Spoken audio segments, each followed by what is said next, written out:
विद्यार्थी मित्रो, नमस्कार. या ठिकाणी प्रथमतः आपलं स्वागत करतो. राधानगरी महाविद्यालय राधानगरी विभाग 3 मराठी विभाग. मी प्राध्यापक B.K. पाटील.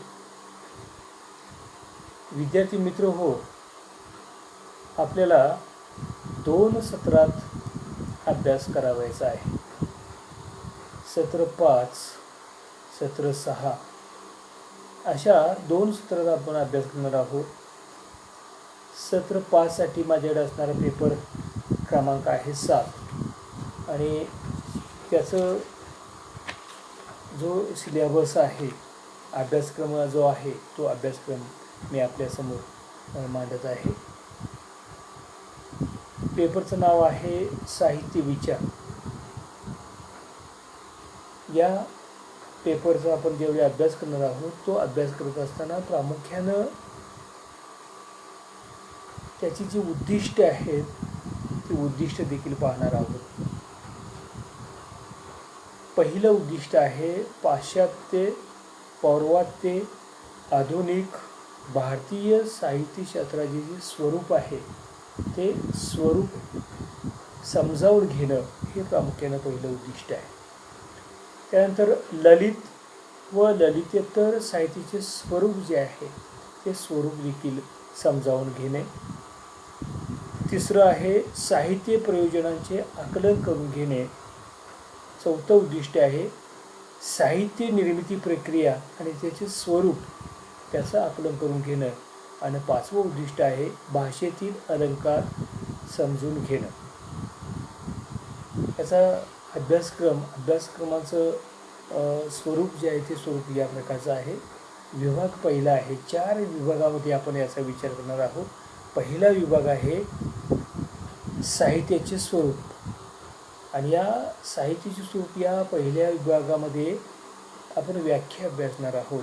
साहित्याच्या असणाऱ्या व्याख्या, पौर्वात्य, पाश्चात्य आणि आधुनिक अशा प्रकारचे जे काही विचारवंत आहेत, त्या विचारवंतांच्या व्याख्यांचा आपण अभ्यास करणार आहोत. पौर्वात्य साहित्य विशारदामध्ये भामह, मम्मट, आनंदवर्धन आणि विश्वनाथ या साहित्य विशारदांनी मांडलेल्या ज्या व्याख्या आहेत, त्या व्याख्यांचा आपण इथं प्रामुख्याने विचार करणार आहोत.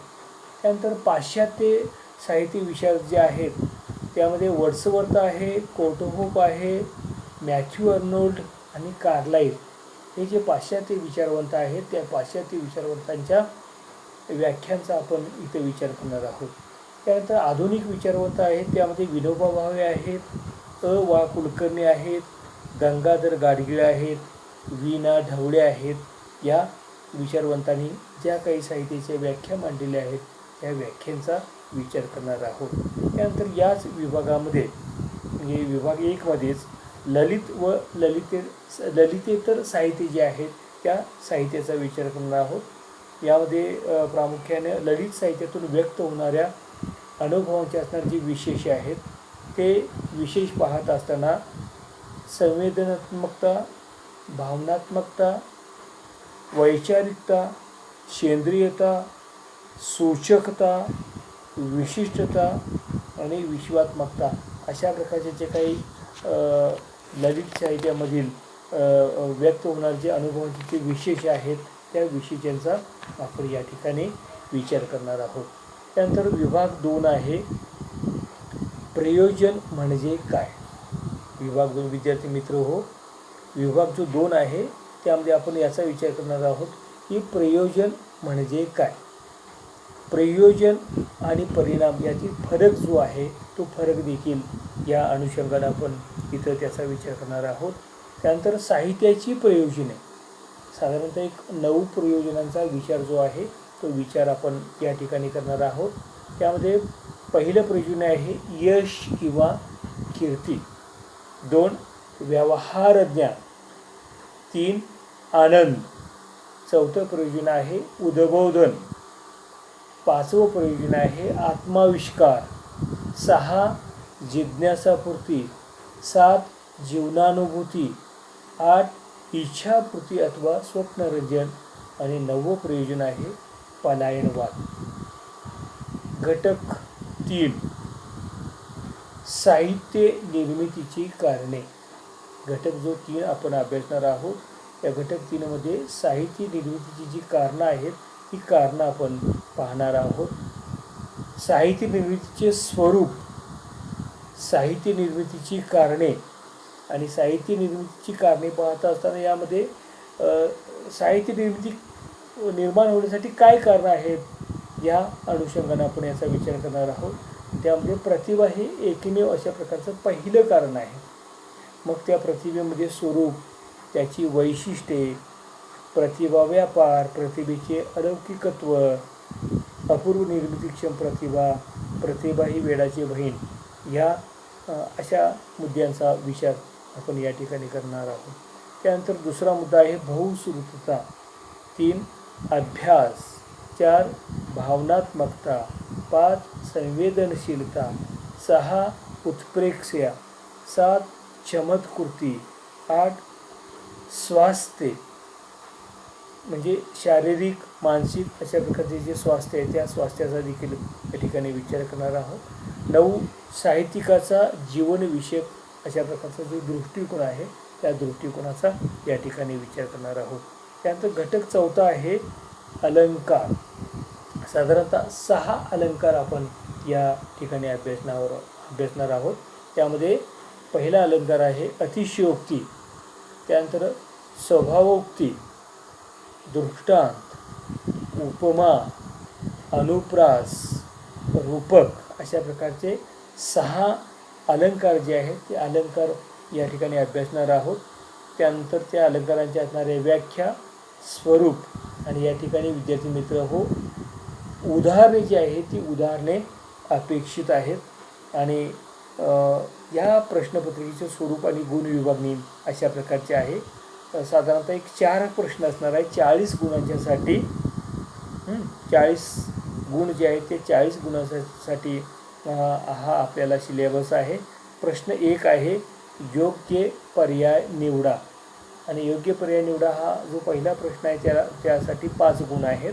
प्रश्न दुसरा आहे अंतर्गत विकल्पासह दीर्घोत्तरी प्रश्न 15 गुणांच्यासाठी.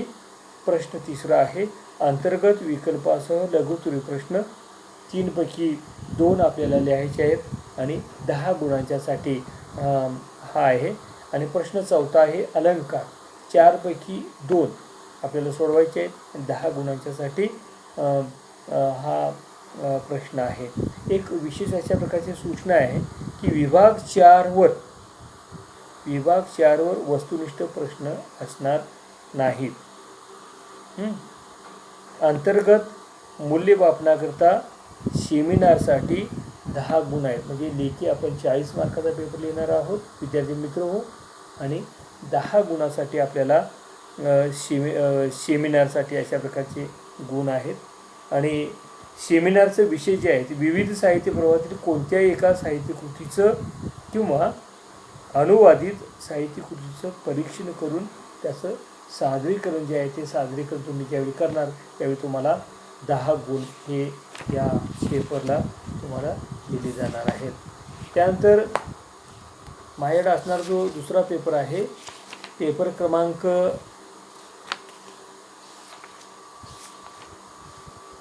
10 मराठी भाषा व अर्थार्जनाच्या संधी. पेपरचं नाव आहे विद्यार्थी मित्र हो मराठी भाषा व अर्थार्जनाच्या संधी. यासाठी पाठ्यपुस्तक आहे मराठी भाषा व अर्थार्जनाच्या संधी संपादित अशा प्रकारचं पुस्तक आहे आणि शिवाजी विद्यापीठ प्रकाशित केलेलं अशा प्रकारचे पुस्तक आहे. आणि या पेपरचे काही उद्दिष्ट आहेत. पेपर क्रमांक 10ची काही उद्दिष्टे आहेत. एक पहिलं उद्दिष्ट आहे की सर्जनशील लेखन प्रक्रिया आपण समजावून घेणे. त्यानंतर वैचारिक लेखनाचे स्वरूप जे आहे ते स्वरूप अभ्यासणं. तिसरं आहे शोध निबंध व प्रकल्प लेखन कौशल्य समजून घेणं आणि आंतरजालावरील मराठी लेखन पद्धती जी आहेत त्या पद्धतीचा अभ्यास करणं अशा प्रकारचं एकंदरीत त्याची उद्दिष्टे आहेत. तर या पेपरचा विभाग 1 आहे सर्जनशील लेखन. पहिला टॉपिक आहे, पहिला घटक आहे सर्जनशील लेखन. आणि सर्जनशील लेखन त्याची असणारी संकल्पना, त्याचं असणारं स्वरूप आणि या सर्जनशील लेखनामध्ये कथा, संकल्पना, स्वरूप. त्यानंतर दुसरा मुद्दा आहे कथेचे घटक आणि तिसरा मुद्दा आहे प्रात्यक्षिकासह कथालेखन जे आहे ते कथालेखन करायचं आहे. त्यानंतर विभाग 2 आहे वैचारिक अशा प्रकारचं लेखन.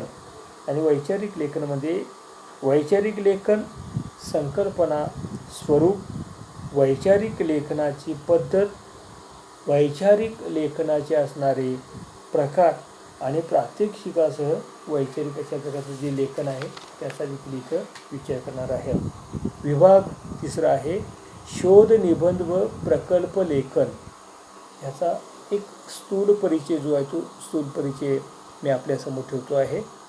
संशोधन, संकल्पना, स्वरूप आणि महत्त्व. संशोधन, संकल्पना, स्वरूप आणि महत्त्व. संशोधनपर लेखन प्रकार, त्याचं परिचय जो आहे तो परिचय पहिला एक शोध निबंध, त्याचं स्वरूप आणि पद्धती. दुसरं संशोधन प्रकल्प, स्वरूप व पद्धती. त्यानंतर तिसरा घटक आहे प्रबंधिका आणि चौथा प्रबंध. संशोधनपर लेखनाची पद्य व भाषा अशा प्रकारच्या मुद्द्यांच्या अनुषंगानं तिसरा घटक आपण अभ्यासणार आहोत. त्यानंतर घटक 4 आहे आंतरजालवरील मराठी. म्हणजे इंटरनेटवरील जी मराठी आहे त्या मराठीचा आपण विचार करणार आहोत. आंतरजालावरील मराठी विषयक लेखनाचे स्वरूप. दुसरा मुद्दा आहे नोंदी लेखन, विश्वकोश, विकिपीडिया इत्यादी.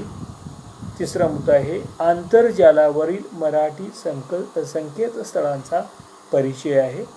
त्यामध्ये 1 राज्य मराठी विकास संस्था, 2 मराठी राज्य साहित्य आणि संस्कृती मंडळ, 3 भाषा संचालनालय, 4 मराठी भाषा विभाग महाराष्ट्र शासन, 5 मराठी साहित्य परिषद पुणे, 6 विश्वकोश मंडळ, 7 इतर संकेतस्थळे म्हणजे साहित्य अकादमी आहे, नॅशनल बुक ट्रस्ट आहे, भारतीय भाषा संस्थान म्हैसूर इत्यादी.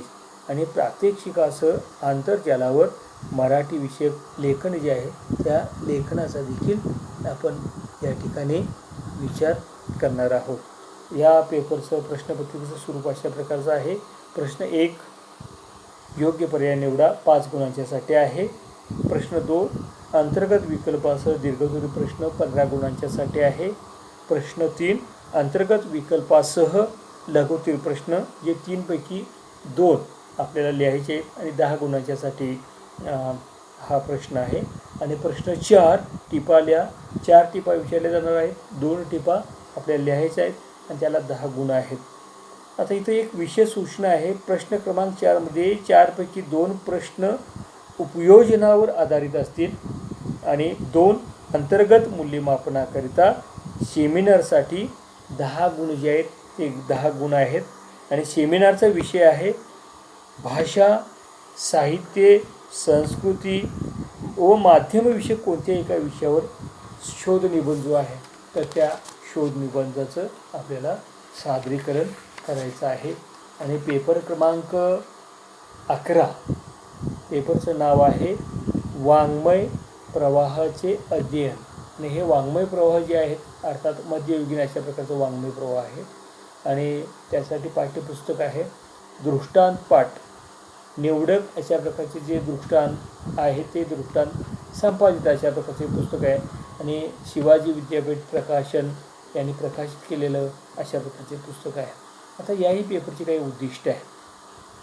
पहिलं उद्दिष्ट आहे मध्ययुगीन महाराष्ट्र व महानुभवपंत याचा जो परिचय आहे तो परिचय आपल्याला करून घ्यायचा आहे. त्यानंतर दुसरं उद्दिष्ट आहे महानुभव वाङ्मयाच्या प्रेरणा, स्वरूप ते समजावून घेणं. महानुभवी ग्रंथकार केशोबास यांचा जो परिचय आहे तो परिचय देखील आपल्याला इथे करून घ्यायचा आहे.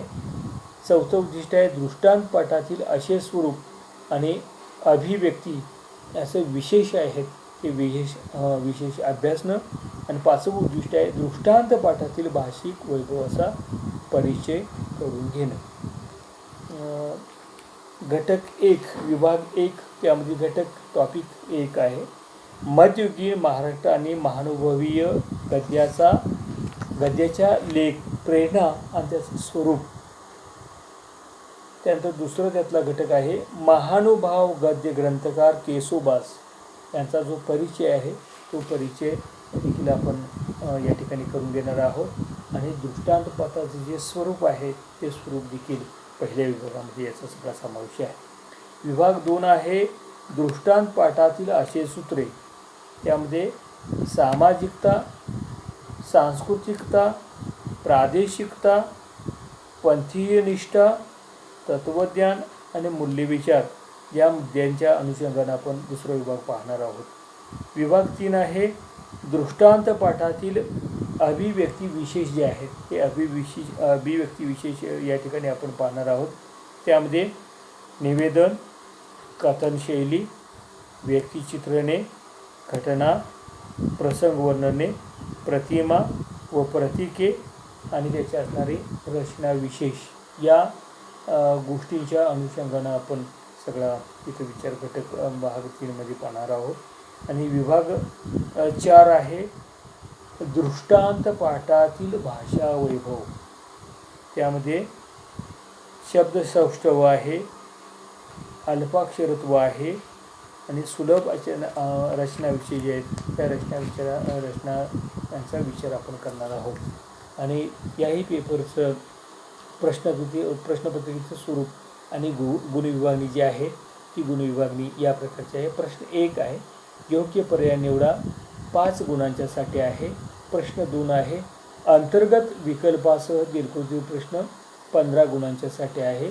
प्रश्न 3 आहे अंतर्गत विकल्पासह लघुत्तरी प्रश्न 3 पैकी 2 आपल्याला लिहायचे आहेत आणि 10 गुणांच्यासाठी आहे. आणि प्रश्न 4 आहे टिपा लिहा 4 पैकी 2 आपल्याला टिपा लिहायचे आहेत आणि 10 गुणांच्यासाठी हा प्रश्न आहे. इथे एक विशेष सूचना आहे विभाग 1 वर वस्तुनिष्ठ प्रश्न जे आहेत ते प्रश्न या ठिकाणी असणार नाहीत. आणि दुसरी सूचना आहे गट प्रकल्पासाठी अंतर्गत मूल्यमापनाकरता प्रति विद्यार्थ्यास 10 गुण आहेत. आता गट प्रकल्पाचे जे विषय आहेत ते विषय साधारणतः असे आहेत की आपल्या परिसरातील शैक्षणिक, सामाजिक, सांस्कृतिक, कला, क्रीडा, आरोग्य किंवा राजकीय इत्यादी समाज जीवनाच्या कोणत्याही क्षेत्रातील व्यक्तीची व्यक्तिचित्रे लेखी स्वरूपात प्रति प्रकल्पानुरूप 5 म्हणजे किमान एका प्रकल्पास 1 नुसार तयार करून ती एकत्रित अशा प्रकारची जमा करावी. तर या ठिकाणी हे सत्र 5मध्ये जे 3 पेपर आहेत त्या 3 पेपरांचा साधारण जो गोषवारा आहे सारांश आणि संक्षिप्त स्वरूपामध्ये मी आपल्यासमोर मांडलेला आहे. आपण असंच पुन्हा पुन्हा भेटत राहणार आहोत. प्रत्येक प्रकरणावाईज आपण त्याचा विचार करणार आहोत आणि या ठिकाणी हे सगळं तुम्ही व्यवस्थित ऐकता आहात असं मी समजतो. पुन्हा एकदा सर्वांना धन्यवाद देतो आणि या ठिकाणी हे जे विचार आहे ते इथं थांबवतो.